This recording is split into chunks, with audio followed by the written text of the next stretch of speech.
We're freed, and it's got to stop now.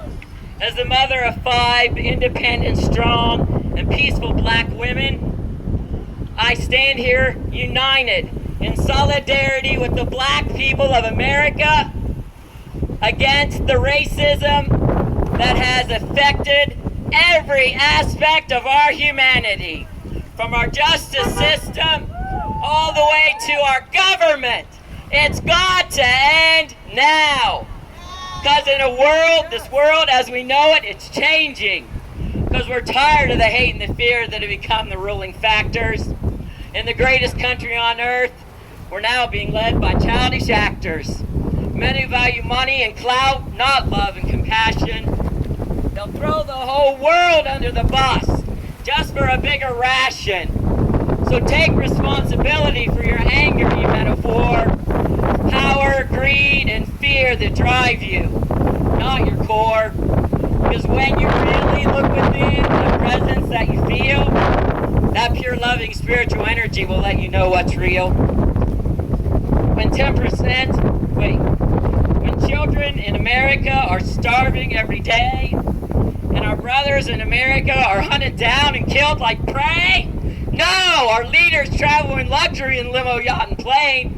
And does all this worldly excess allow them physical or spiritual gain?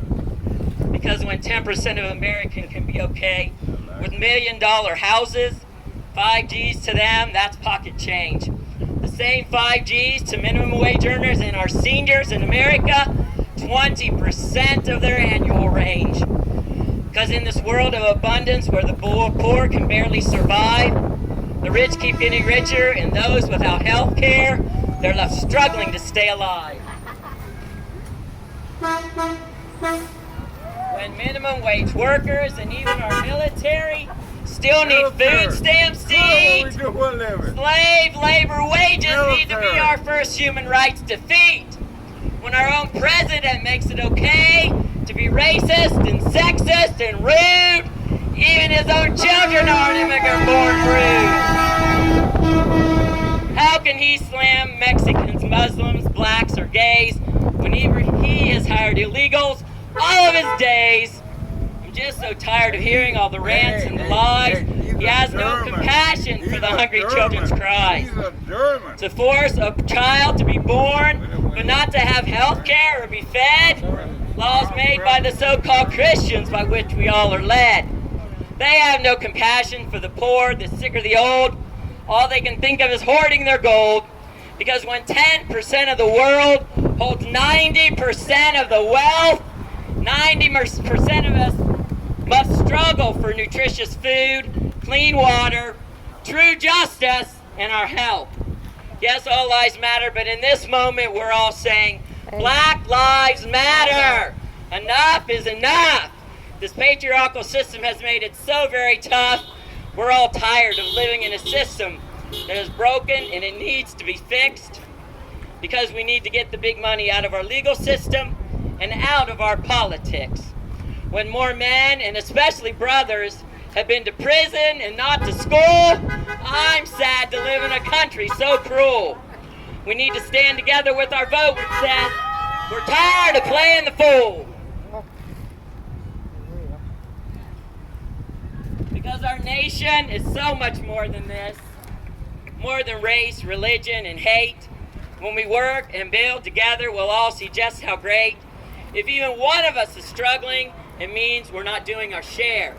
If we each would just realize we need to take time to care. Because we all saw an officer of the law put his knee to the neck of a black man until he expired. That's why we're out here peacefully protesting, because we're so damn tired. Our country enslaved a race of people for generations and beat them into submission. And centuries later, they're still wondering why they're angry and on a freedom mission. The masters gave them their religion, but banned them from learning to read or write.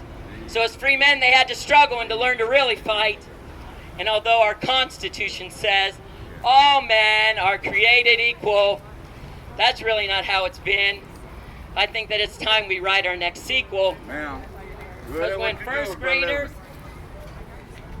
graders and Florida teens and black men are killed in the light of day, and still our Congress does nothing, well, that just makes it obvious most of them are bought and paid for by the NRA and KKK. That's okay. We'll remember you in November when our ballots will cast. Yeah. You'll be replaced with people who'll be glad to work together to find solutions that will last. And why do we need to pass laws? Just to get people to love rather than hate? So many of us now see the light through the darkness. We're wondering how long will we wait until those filled with greed and anger and fear start noticing our connection. Instead of getting and taking and tearing down, they take time for some introspection. So whether it's a lone lunatic or that mob mentality that reacts to the fear, these violent acts meant to tear us down, well, they have brought us together each year.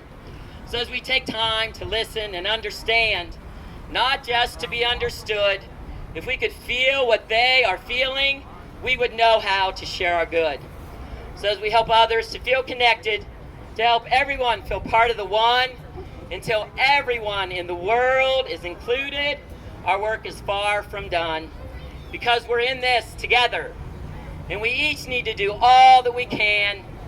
So as we join hearts and hands in unity, let's create a better plan. So join me in following your heart, rather than all this constant hate, all this anger and intolerance. It doesn't have to be our fate. Because men and women, black and white, have fought for the right to vote. King and Kennedy, Malcolm and Lincoln, we're all shot down, fighting for what we're fighting for because we're in the same boat. We can't keep moving back to the intolerance and the disrespect, because now's the time to stand up and kindly interject. We believe in open borders. Wasn't our country built with slaves and refugees? We believe in fair wages, equal work for equal pay, please. So how can 90% of us be struggling and not be so fed up we raise our voices? Now we're finally banding together for more compassionate choices. Because only when we each step up and do our part to heal the wounds of the world, until we see divinity in each face, will we stop all this hate that's being unfurled. I pray that you'll join me as we set out to change our fate. Because this, I know for certain, love will always trump hate. We need to build up this momentum and keep moving forward towards our brighter tomorrow. Because it's from our own children's future that each of us borrow the clean water, clean air, safe streets, and wages that are fair. Now is the time to show up and say, 90% of us care. Yeah. We need to take back the country for the brave and the free, because I want my black children's children to finally see how a country built with tolerance and acceptance should really be, because what we resist will persist. So I say it's time to share the love. Ignore the rhetoric. Let your heart be led from above, because it takes the left wing and the right wing for the eagle to soar. Let's choose to work together and find divinity at every person's core. Thank you. Yeah.